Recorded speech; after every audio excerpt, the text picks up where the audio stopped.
औज़ुबिल्लाहिमिनश्शैतानिर्रजीम बिस्मिल्लाहिर्रहमानिर्रहीम अस्सलाम वालेकुम। पाकिस्तान और सऊदी अरब का जो दिफाई मादा हुआ है, जो डिफेंस म्यूचुअल एग्रीमेंट हुआ है, इंडिया और इजराइल को सबसे बड़ी तकलीफ हो रही है और ये तकलीफ होनी थी। और तकलीफ वहाँ पे होती है जिसको सबसे ज़्यादा मसला होता है, जो इसके ख़तरात को समझ सकते हैं, महसूस कर सकते हैं और भांप सकते हैं कि इसके दूररस नताइज क्या हो सकते हैं। इसलिए इजरायली मीडिया और इंडियन मीडिया हर जगह पे ये वावीला मचा रहा है कि पाकिस्तान तो अपना एटम बम सऊदी अरब को दे रहा है और ये कुल्लम कुल्ला खिलाफ वर्जी है एनपीटी का। और इसी तरह दूसरे जो कानून हैं दुनिया के उनका, तो ये सरासर नाजायज़ है और सरासर ये गलत है। सारी मीडिया, इंटरनेशनल मीडिया को ये कवर कर रहा है, उनका जो ग्रुप है जो मतलब ये खबरें फैलाता है, जो इस तरह की प्रॉक्सीज वो बनाते हैं और इस तरह की प्रॉक्सीज को वो फिर इम्प्लीमेंट करते हैं, लोगों की जहन साजी करती हैं। स्पेशली जो सुपर पावर है, अमेरिका है या इस तरह के दूसरे जो यूनाइटेड नेशन है, इस तरह के जो सिक्योरिटी काउंसिल है, वहाँ पे ये लोग इस तरह की ये जहन साजी करते हैं ताकि ये लोग पाकिस्तान पे इतना प्रेशर डालें, इन पे सेंक्शन लगा दें ताकि इस चीज़ में ये लोग अमेंडमेंट कर सके और इस चीज़ को, इसके लिए कोई कानून बना दे वगैरह वगैरह वगैरह।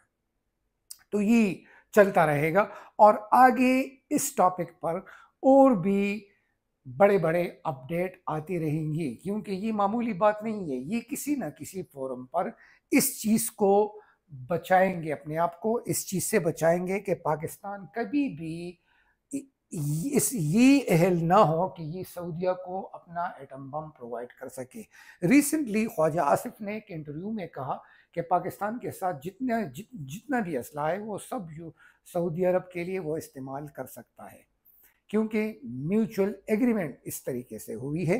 तो ये यही खबर को बार बार जो है वो मतलब पेश कर रहा है सबूत के तौर पर कि देखो पाकिस्तान तो अपना एटम बम भी सऊदीया को दे रहा है।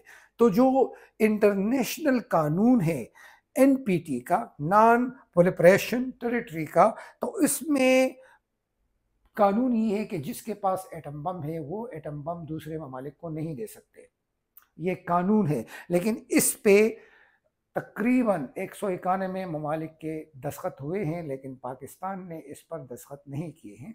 और पाकिस्तान ने क्यों नहीं किए? क्योंकि इंडिया और इजराइल दोनों ने उस वक्त इस पे दस्तखत नहीं किए थे।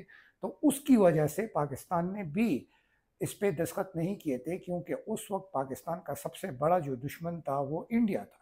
और ज़ाहिरी बात है, जिस तरह इजराइल अभी पाकिस्तान पे नज़र रख रहा है और सऊदी अरब पे नज़र रख रहा है, तो इसी तरह पाकिस्तान भी इन ममालिक पे उस वक्त नज़र रख रहा था कि अगर ये नहीं करता तो मैं भी नहीं करता। हर वक्त की अपनी अपनी नई नई स्ट्रेटजीज होती है और ये लोग उस स्ट्रेटजीज के हिसाब से चल रहे होते हैं। लेकिन सबसे बड़ी जो बात है, इस पे सऊदी अरब ने साइन किया है। तो ये चीज़ जो है ये मतलब एक तरफ से पाकिस्तान तो उसने साइन नहीं किया है, लेकिन सऊदी अरब ने इस पे साइन किया है। तो ये सारी जो वावीला है, दूसरी तरफ ये इज़राइल को ये खौफ भी खाया जा रहा है, क्योंकि अभी 28 सितंबर के बाद ईरान पे और भी पाबंदियां लगने वाली है।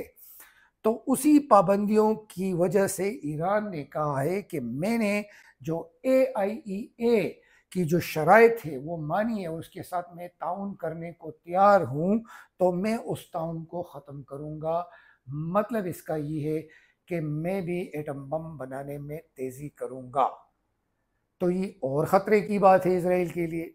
मतलब महाज हर जगह बढ़ रहे हैं इसराइल के लिए और इंडिया के लिए है, और इसके जो भी इस तरह अलायंस ममालिक हैं, तो उनको तरह तरह से इस तरह डिच किया जा रहा है और उसके उसके लिए नए नए महाज खोले जा रहे हैं, तो दूसरी तरफ ईरान ये भी कहता आ रहा है कि अगर सऊदी अरब ने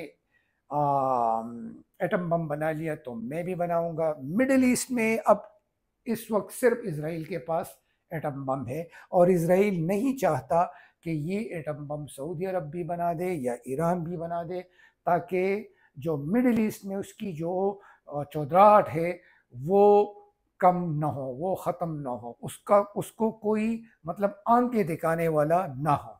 तो इसलिए ये इसराइल किसी भी सूरत नहीं चाहता कि ये एटम बम ईरान भी बना दे और या सऊदी अरब के पास किसी वजह से आ जाए। तो इसके बहुत से पहलू हैं, क्योंकि हालात अभी इस तरफ इसराइल खुद ले जा रहा है कि जिस तरीके से इसराइल हमास को या गज़ा को या फ़िलिस्तीन के लोगों को शहीद कर रहा है, बर्बाद कर रहा है, और वो किसी भी मुल्क की नहीं सुनता। वो ये कहता है कि जो भी मुल्क उसको तस्लीम करेगा मैं उसके लिए मसले पैदा करूँगा। वो ये गलती कर रहे हैं, और ट्रम्प भी वही ज़बान बोल रहा है, बार बार ये कह रहे हैं कि जो लोग ये इस फ़लस्तीन को तस्लीम कर रहे हैं वो गलत कर रहे हैं। मतलब वो लोग दुनिया को अमन की तरफ धकेलना चाहते हैं, वो ये लोग चाहते हैं कि ये दुनिया इंतशार की तरफ ना जाए, अमन की तरफ जाए। इससे ये जो जंगें जन्म ले रही हैं, बड़ी बड़ी जंगें, तो ये ख़त्म हो जाएगी।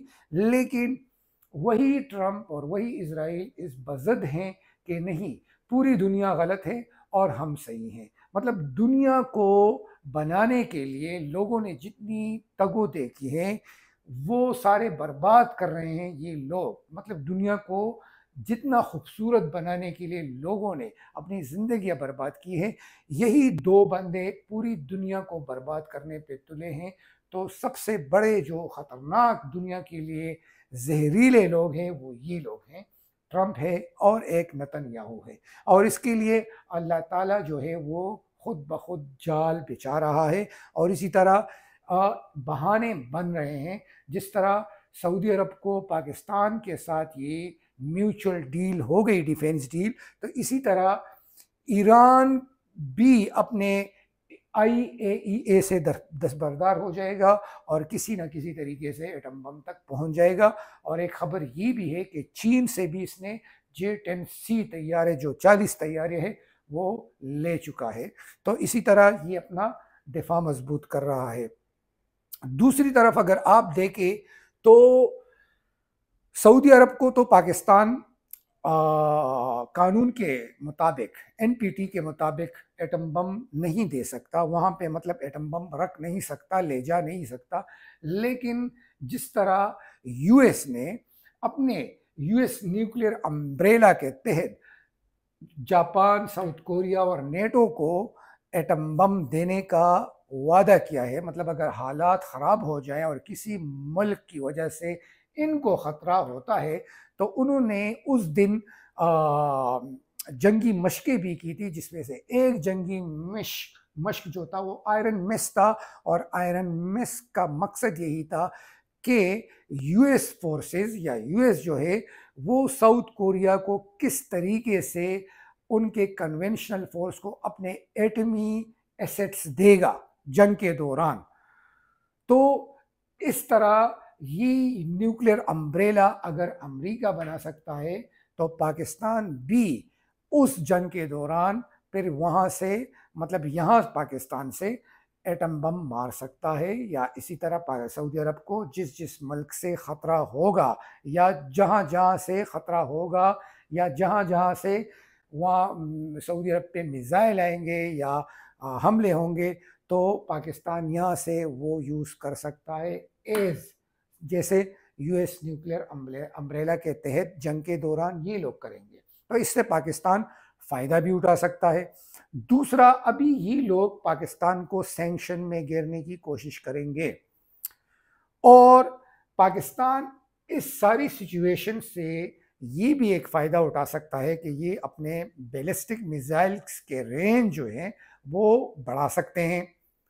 जिस तरह मतलब बहुत सा प्रेशर था जो एटम बम बना रहे थे पाकिस्तान, स्टार्ट जुल्फ़िकार अली भट्टू ने लिया, लेकिन जो मेन प्रेशर था वो जनरल ज़ियाउल हक ने लिया, और बड़ी तदब्बुर से और शातिराना चाल से अमेरिका को वरगला कर इसने अपना एटमी जो प्रोग्राम था वो मुकम्मल कर लिया। बहुत सा प्रेशर पड़ा, सैंक्शन भी पड़े, लेकिन उसने ये जुर्रत की और जुर्रत से उसने ये एटम बम बना दिया।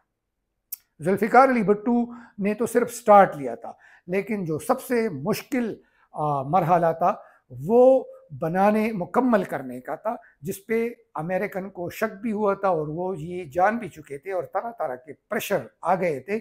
लेकिन उस जर्नल ने उन प्रेशर्स की बिल्कुल परवाह नहीं की और वो प्रोग्राम मुकम्मल कर दिया। उसके चंद इंटरव्यू के क्लिप्स आपने देखे भी होंगे, लेकिन वो स्माइल से एक मुदब्बिराना अंदाज से जवाब देते थे कि नहीं, हम इस तरह नहीं करते, लेकिन अगर अगर हमें किसी से ख़तरा हुआ तो हम इस तरह कर भी सकते हैं, हम बड़े ज़हीन लोग हैं।